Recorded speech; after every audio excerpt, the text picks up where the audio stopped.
I just climbed one of the hardest mountain dito sa Pilipinas.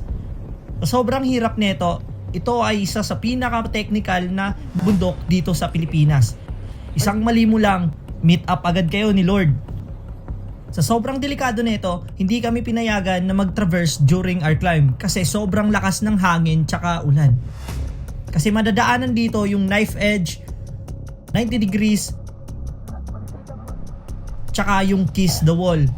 Wala makikita. Ito ang Mount Giting-Giting in Sibuyan Island, Romblon.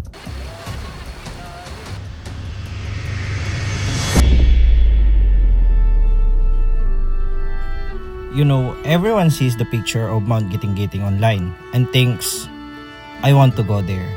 But nobody talks about what it actually takes just to see the island. It starts with a late night bus ride from Manila going to Batangas Port.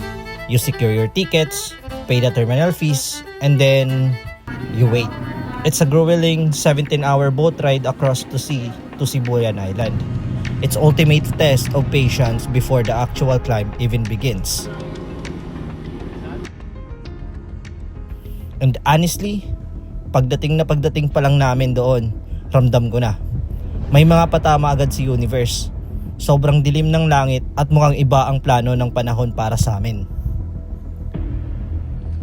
Sa bandang to, natapos na kami mag-orientation and then mag-check ng requirements, especially yung medical clearance. First driver crossing doon. But the moment we stepped foot on the trail, the mountain decided to show us who was really in charge.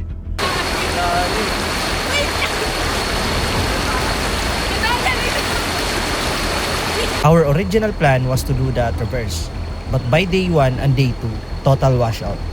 We were dealing with non-stop heavy rain, zero visibility, and wind so strong they could literally knock you off balance. It got so bad that our guide had to make a tough call. We had to scrap the traverse and do a back trail instead. No one argued. G2 isn't the mountain you disrespect. It was actually closed recently because someone allegedly died of hypothermia up there. And standing out here in the freezing rain, you realize how quickly things can go wrong. It was cold and the risk was real. Good thing we brought our Columbia rain jackets. Seriously, this saved the trip. Kept us dry, blocked the biting wind, and actually performed through the absolute worst of the weather. Napakadulas ng trail and with the deep ridges dropping off on both sides, isang mali mo lang and you're done. And you know what? I feel like people who climb G2 are gatekeeping the real struggle. Everyone always hypes up the 90 degrees wall and the famous kiss the wall. But let me tell you, those spots are just the tip of the iceberg. Kung papunta pa lang, the struggle is real already. Moving through those wet, jagged rocks felt endless. Seryoso, napasabi na lang ako sa sarili ko habang hinihingal. Ang hirap naman ng pangarap ni Cara David. Huge respect to our guides. Honestly, they know this mountain inside and out. Even when the weather turned completely unpredictable, they stayed calm and handled it. When we were about to pack up and getting ready to head down on day 3, G2 finally decided to show up. After 2 days nang walang clearing, the clouds parted. And bumungad na nga sa amin yung pinakamagandang view ni G2.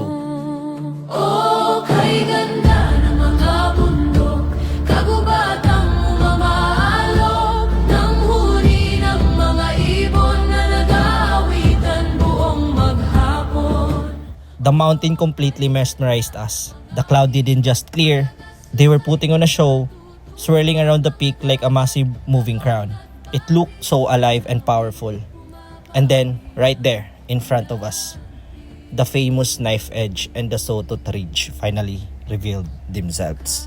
Looking back, hindi man naging madali ang lahat, pero sobrang laking pasasalamat ko pa rin, especially for day 1 and day 2.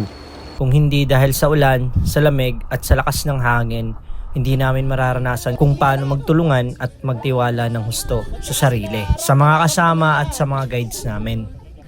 The bad weather didn't ruin the climb. It completed the story. It made us appreciate day 3 so much more. Nature doesn't always give you what you want, but it always gives you exactly what you need. Giting-giting, salamat sa pagtanggap, sa pagsubok at sa pagpapaalala na sa bawat bagyong kinakaharap natin, na laging tandaan there's always a silver lining at the end of the day. Hanggang sa muli, G2. Kay ganda ng mga bundok.